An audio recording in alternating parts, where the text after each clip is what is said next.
Bu şeiri de dünyasını değişmiş cəm analarımıza həsr olunur. Allah rəhmət eləsin. Bugün də yuxudan sensiz oyandım. Bugün de yuxudan sensiz oyandım. Keçib otağına kövrək boylandım. Mən sənin varlığına elə inandım. Mən elə bilirdim, ölməz analar. Övladım bıraxıb getməz analar. Ana mən sensiz o qədər darıxdım. Ana mən sensiz o qədər darıxdım.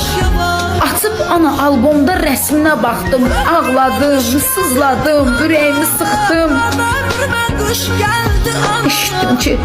Eşitdim ki geriyə dönməz analar. Mən elə bilirdim, ölməz analar.